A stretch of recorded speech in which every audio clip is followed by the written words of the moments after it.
So I first got to know you at the last federal election when you were helping out with the Indigenous Party of Australia. And since then you've run in state, local, and now you're running in the federal election. So that's a massive commitment to be, that's four basic elections in 3 years. So you're highly committed. Can you tell us a little bit about yourself and what you care about? Thank you, Kate. I thought it would help having Kate to ask me some questions because I'm really quite nervous, and I know that this is a really big deal, and I don't want to let anybody down. And I have sort of got some notes, but I don't know, it's really hard to read notes, and I'm not a big read notes while I'm talking to people. So I'm going to just try and just see how we go. But I know that you're all kind people, and that you'll forgive me if I'm not totally eloquent and everything like that. But I'm definitely my heart is in it. That's 100% for sure. Just a little bit about myself. I used to say, I'm not political, but I don't even know if I can say that anymore. This is the third election that I've run in.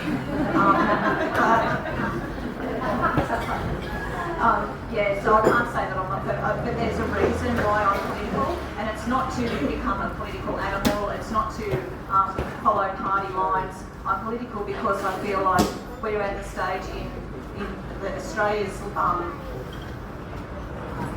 we're at a crossroads in Australia at the moment, and I think it's really important that individual people stand up and say what's important to them, and we can do that. We do live in a democracy, believe it or not. So what are your policies? What are the main policies and what are you running under? Okay, so obviously that's an important thing when you're running, to have policies. I could probably go into a few more things. I'm concerned about the level of immigration at the moment. I think that it's not serving our communities, and it's not serving the refugees either, and that's pushing up the prices of housing. And it seems like we're being told a lot and being sort of led into fear that we've got a climate crisis, a housing crisis, a jobs crisis. And while I don't doubt that that's the fact, I sort of think, well, what are we actually doing about it? Because even though the big parties are saying that we're in crisis, when it actually comes down to it, when it comes down, they don't seem to do anything. There's a lot of talk about doing something about creating a national Great Koala Park, or greening our suburbs, or biodiversity credits or whatever. When everything that they actually seem to be doing, I'm not saying everything, but it's not helping. It's actually not helping. And we know that in the last election, Labor actually promised to overhaul the Environmental Protection, Biodiversity and Conservation Act, which they haven't done. And we know that biodiversity credits are making our environment worse than what it is. So basically I'm saying, for all the talk, what it actually translates to on the ground is not what they're saying. That's not what they're saying. It seems to me that they're putting profits, big corporations, before actual people and before the planet. Then we're in trouble.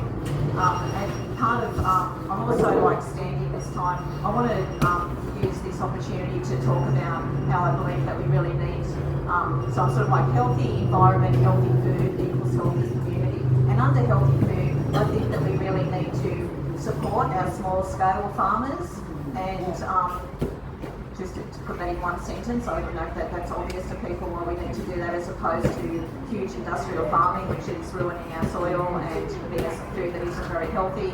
But also, I'm really concerned just lately the New Zealand and Australian food standards have decided that they're going to change the definition to what GMO is, and we won't get to know what is GMO on our products anymore. They will change the labelling, so we'll think that something is organic. It'll say it's organic, and we won't know that it actually has been genetically modified.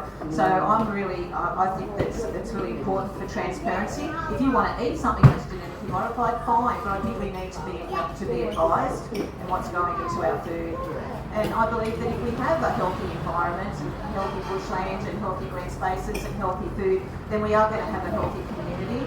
That carry-on is why I got into doing all of this at all, why I actually became active in the community. The situation in Carry-on is there's some land that it was Crown land, but under the Land Rights Act, it's been given to the local Aboriginal Land Council. and legislation has been changed and brought in to allow for Aboriginal land councils to actually rezone land and build on them when I really think that the government should stick by their rules. And the problem, and that's what started me off, because obviously I live at Carry On, I see these, you know, it might only be it's more than a few hectares, but it's important land. But it's not just so much like if that land gets developed, the flow-on effect in regards to the waterways down to Brisbane Water and everything is going to be really bad. But not just the flow-on effect in the environment, but it's actually going to set a precedent, and it means that, you know, the conservation land can be rezoned at real time. And the problem is that's not even the worst of it, is that it's just the tip of the iceberg. It looks to me, and not just to me, but behind land councils is the Business Council of Australia. So it's just another example where big corporations, corporate elites are using whatever way they can to wheedle their way into our communities, do what we don't want, it's not good for our communities, and basically what they call unlock land for housing, for industry, and I don't think that it's a sensible use of our bushland. I touch on climate change, and I know that climate change is something that is really, really important to a lot of people in this election, so, you know, I thank you for your question. People have said, oh, do you believe in climate change? Yeah, I believe that climate is changing, but I also believe that the policies that we've got in place at the moment aren't helping. And why can Labor say, you know, we're in a crisis and yet continue to put in new coal mines and whatnot? So I believe that when it comes to climate, that we need to be really careful about what policies are brought in to combat the climate change. And I am concerned that some of the policies that are coming in are going to be used to erode our freedoms to a certain extent, but also when it comes down to climate change, what we see on the ground is not what the big parties are saying. They're saying we're in climate change, they're saying it's an emergency, but they still are approving new mines, they're still saying, oh, it's okay, like at Carry On, to just cut down a whole heap more mature hollow trees, you know, to put in 3 fast food places. They're still saying that it's okay to knock down, you know, entire, you know, hectares and hectares of rainforest to put in. That's one thing that I don't agree with, knocking down rainforest to put in wind turbines. Though I do, and I think we just have to be really careful with how we talk about climate change. I know it's a big emotive issue, but and I have done a little bit of research on this, the best way to combat climate change is to keep carbon in the ground is by keeping our trees in the ground. I really love questions. I think it's great because this is what you know. This is what I actually stand for, is like community and talking community and being open to listening community. And often at something like this, I'll learn something. But I'm also like, I don't know the answers to everything. And one of the things that being in this position and working and standing as an independent is I'm trying to leverage you know, like any possible whatever that I've got, to ask Labor, to ask Liberal, what are you going to do? Can you give the Aboriginal Land Council some other more, you know, developable land that's suitable? And that's you know, that's what I would love to see. I don't want to see the land council to be out of pocket. I want to see them to thrive and to have, you know, for their communities to thrive. I really want that. But unfortunately, this issue has been really divisive in our community, and we know that, you know, the powers that be love us to be divided. And that is one reason why I love, like you say, grassroots, because we come together and we say, no, this isn't good enough. And like Jake was saying, one way that me standing, like, I've been told, I don't say you're not going to win, but I mean, the chances of me winning are pretty far. You know, they're probably not going to happen. I'm probably not going to outpoll Labor and Liberal. But to vote for me is a really, really strong message to send Labor and Liberal, to send the Greens, to send the major parties that it's not good enough. Independents are starting to rise up and say, we want our communities to be listened to, we want people to be put before profits, we want our planet to be looked after, and not just this rhetoric that is just not helping us at all. Yeah, on Facebook I'm like, this is a really important election. I'm like, well, why, Lisa? Why is it important? And I think it is, we are, Australia is changing, and our communities are starting to realise what's going on, and we're starting to see through the lies now. And I think that this is a really important election in that we are at a point in time, we are at a crossroads where we can start to come together as people. And I know when I say that, I'm like, oh God, that just sounds like, oh, I'm a person of the people, and you know, and I don't want to sound like another politician, but I do believe that the time has come for us to say, you know, we want transparency, we want accountability, we want to be able to protest. We want our freedom of speech. We don't want all of these tricky little laws to come in and start eroding away our rights. I sound like a hippie, but we're coming from a place of love and a real care for the community. We want the best for our community, and a really positive time in what still, I guess, resembles a democratic society here in Australia. Did you know they're changing the laws around how much donations major parties can take?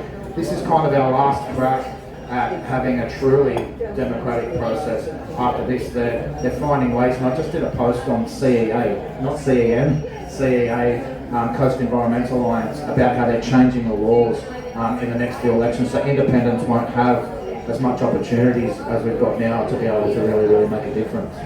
So yeah, if you get involved, it's a beautiful thing. With all the hard politics out of the way, we kind of get to a point in the last two elections at least as running where we've high-fived each other. We've done the hard yards, we've tried to get the support of the major parties and the minor parties. Now we just get out and say, let's do this and let's do our absolute best for the community. So yeah, it's a beautiful time. Get it out there to the public, get it out there to the people. I mean, I've got 30 or 40,000 people following my collective socials.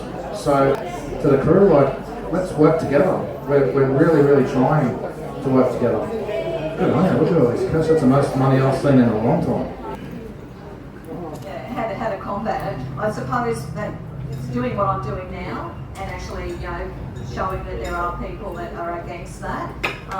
But it does make it hard, because often those laws are bipartisan and they sneak them through and rush them through, and they're using our fear of they're using situations in the world to legitimise what they're doing. But so it makes it hard, because a lot of people do think, oh well, the situation with Israel or the situation in Gaza, and you know, it's being fought up here and people are saying mean things to them. I know it's going to be mean things, but I don't think that is a reason to stop us from speaking out and from protesting. I think it's very dangerous to start censoring us. So I haven't got the answer, except for we need to lobby our MPs and tell them how important it is to us. And yeah, I really appreciate everyone that's helped me as well tonight. And yeah, I'm just not the person that wants to ask for money, but it is really expensive, and we are running against big party machines here, and already what have we spent, $2,000 to be registered, just to be registered, and they say, oh, anyone can run and everything, but not anyone can run.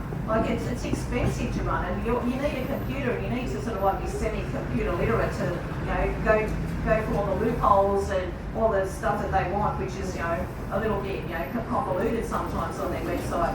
But the next thing that we'll be doing is, even though I really hate the idea of having to buy more paper and print more stuff, is to get the how to vote cards, and that's all expensive as well, and the posters and that. We're not going to get a whole heap of them. You're not going to see me all over the coast like Lucy Wicks, but but we're going to do what we can. The one thing that really helps, and we know this, is having people handing out at pre-polling and polling and handing out those how to vote cards. That is what makes a difference. We can see in the stats that the polling stations that we've had people handing out, that's where we did better in the council and where I did better in the New South Wales state. It was really obvious. So if anyone can help, I know it's not everybody's cup of tea, but it really does make a huge big difference. So yeah, thank you if you can help, and thank you for being here, because it makes me feel really supported.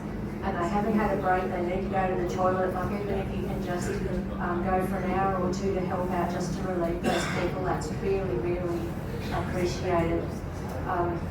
And we've got Jake's got his guitar case here for any donations. We do have a few donations, but at the moment this is coming out of Lisa's pocket. So you know, a few of us have donated money to her, but whatever you can do, like to help with buying raffle tickets, and we do have an auction in a while. We'll move on to that fairly soon, and you know, let's see what we can generate for the expenses. The core flutes are $20 each. If you want to have that, Lisa will sign it on the back for you or somewhere. And she's even got some cable ties that you can put it on your front fence, or you know, we were going to get stakes, but we ran out of time today, so you might just have to get a stake and put it in the ground at the front of your house or something. But that's another way of promoting Lisa. The prizes for the raffle are up the back. There's a variety. You get to choose, and according to if you're the first winner, your name comes out first. You get up there to pick the prize that you would like. And people in this room have donated prizes, so I'll acknowledge you all in a little while. But there's some great prizes here. And this artwork over here, there's 3 pieces of art that we're going to auction. So have a good look, have a chat to Lisa, get your photos, put that all over your social media everywhere you can, just to help promote the coasties who care, and Lisa. Yeah, thank you. Looking at Lisa's got 8%. What does that buy us in a federal election or a state election if you get between 5 and 8%? And the difference between the winner and the loser is 2%. What does that buy us in the election? The balance of power. Really? That's what brought us the national park on the top of the hill up there, everybody. I got 5.5%.